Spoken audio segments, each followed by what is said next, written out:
In this video, we will show you how to enable online inquiries from the website. To enable online inquiries, go to the UrbanPro.com website. There, on the top right-hand corner, click on the three lines. Now, click on Login. Enter your email address and click on Next. Now, enter your password and click on Login.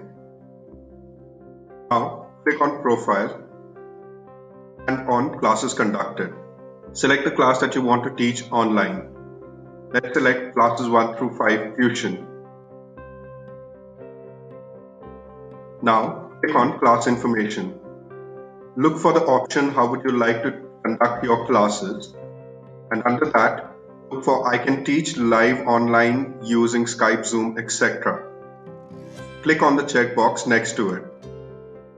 Now, click on Save Changes. You will now start receiving inquiries from students looking to study this subject online.